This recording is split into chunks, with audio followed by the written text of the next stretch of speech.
ഒരു നാൾ പോയപ്പോൾ പച്ചരി കിട്ടിയിരുന്നാളെ പച്ചരി കൊണ്ട് അപ്പൂപ്പൻ കൊച്ചുപുരയ്ക്ക് ചെന്നപ്പോൾ അമ്മൂമ്മക്കൊരു കൊതി തോന്നി. അപ്പം ചുട്ടുവാൻ കൊതി തോന്നി. പച്ചരി വേഗം പൊട്ടിച്ച് ശർക്കര ചേർത്ത് കളിക്കിച്ച് ചൂട് പറക്കും മൂന്നപ്പം ചുട്ടി നിരക്കി അമ്മൂമ്മ. നെയ്യിൽ മുങ്ങിയ നെയ്യപ്പം, അയ്യോ അസുഖം നെയ്യപ്പം, മധുരമായ നെയ്യപ്പം, മധുര ചക്കര നെയ്യപ്പം.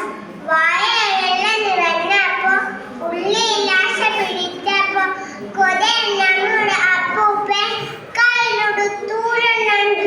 അത് കണ്ടപ്പോൾ അമ്മൂമ്മ ദേഷ്യം വന്നു പെട്ടെന്ന്. ആര് പറഞ്ഞു പിന്നെ കയ്യിലെടുക്കാറുണ്ടപ്പ? അപ്പടി കയ്യിലിരിക്കണ്ടേ, അക്കൊരു മനുഷ്യനിരിക്കണ്ടേ?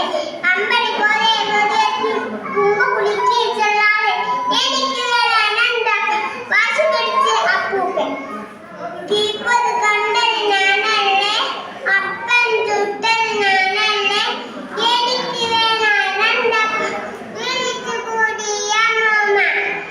വായം വാശിയിലെ അപ്പൂപ്പകൾ തൈക്കിട്ടി അമ്മൂമ്മക്കോ കടിയും ഇടിയും നിന്നപ്പോഴടി മൂത്തപ്പോൾ നല്ല കൊതേ കണ്ടെത്തി ഞാൻ നമ്മുടെ അപ്പൂപ്പൻ. ഇത്തിരി നേരം രണ്ടാളോ ഒത്തിരി നേരം മിണ്ടാതെ അതേ മിണ്ട അച്ചപ്പ മറ്റൊരണ്ടാക്കാം. അമ്മൂമ്മക്ക് സമ്മതം. അങ്ങനെയൊക്കെ സിനിമ കാറ്റുകൂടുന്ന നമ്മൾ അവളടക്കം അപ്പം കൊട്ടയിറക്കിച്ച് അങ്ങേ മുറിയിൽ വെച്ചിട്ട് ഇട്ടു തന്നെ രണ്ടാളും മിണ്ടാതിരിപ്പാട്. പൂവിലൊറങ്ങിച്ച് സൂര്യൻ ചാഞ്ഞു മറിഞ്ഞിട്ട് ഇവത് വട്ടം മിന്നിയില്ല മിണ്ടിയപ്രായില് പെട്ടെന്നുള്ളി കേട്ടു മ്യാവ് മ്യാവ് കേട്ടു. ഒരു പൂച്ച കടിച്ചല്ലോ. അതേ മിണ്ടിയ അമ്മൂമ്മ. അയ്യോ വണ്ടി തച്ചല്ല തുള്ളിച്ചാടിയ അപ്പൂപ്പൻ. വട്ടം വേഗത്ത് റോഡിൽ ചാടി ചെന്നപ്പോ കൊട്ട മറിഞ്ഞു കൊടുക്കുന്നു, കൊട്ട വൈഞ്ഞു കൊടുക്കുന്നു.